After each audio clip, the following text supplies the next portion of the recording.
Hi, I'm Ben, and I want to talk about depth of field as it pertains to photography and videography.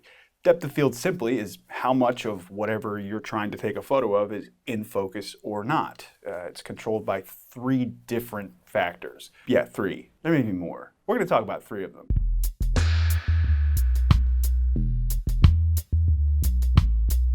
The first control for depth of field is going to be your aperture. Aperture refers to those blades inside your lens that can be opened or closed if you're using a lens that can do that. Some lenses are fixed aperture lenses like the ones on your phone. But I'm rambling.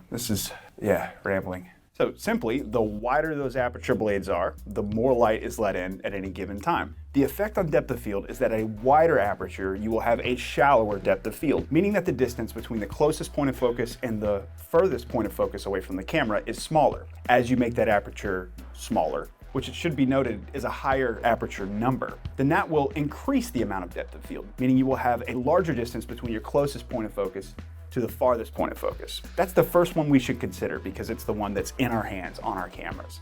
Next one is your focal length. This is simply the amount of magnification that a particular lens will have. A shorter focal length will have a broader field of view, and a longer focal length will have a tighter field of view.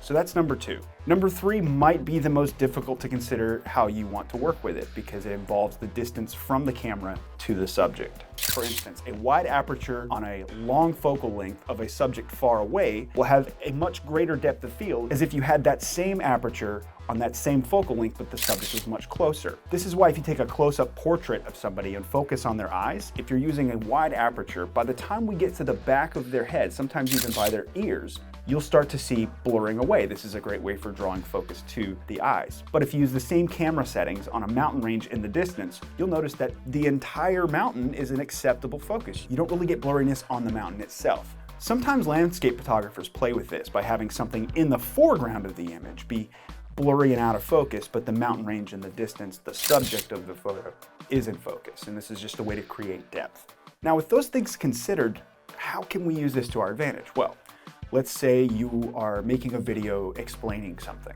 The content of what you're explaining compared to the background should help you determine what kind of depth of field you might want to use for greatest effect. For example, if you're explaining something where the background plays a role in what it is you're talking about, then maybe a larger depth of field will be helpful because it makes sense to be able to see the things you're talking about if you're in that environment.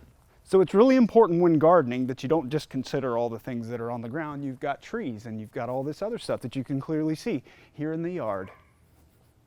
However, if you just found an environment that you thought would be a cool place to talk about something, but the environment itself doesn't really play into the context, then maybe a shorter depth of field will be helpful.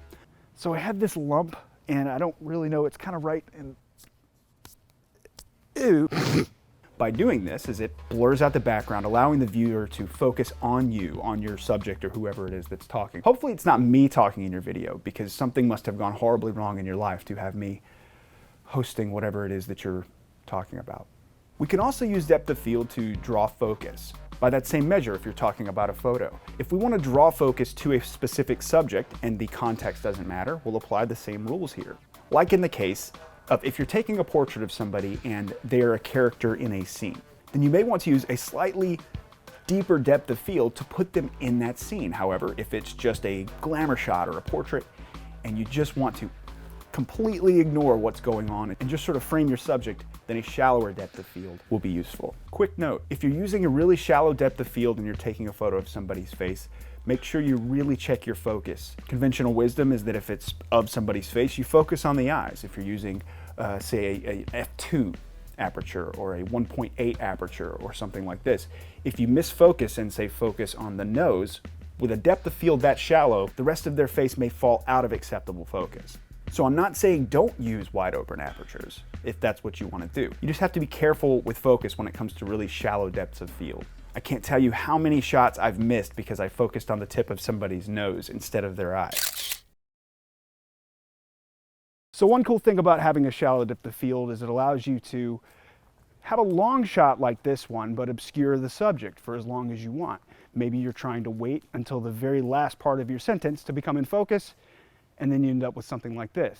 The other great thing is if you have a face like mine and maybe focus isn't exactly something that's going to look great on you, you can just take like 2 steps back. It's much easier to look at. These are just a few ways you can use depth of field to help tell whatever story it is you need to tell.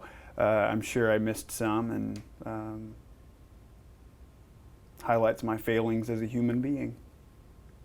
Thanks for watching.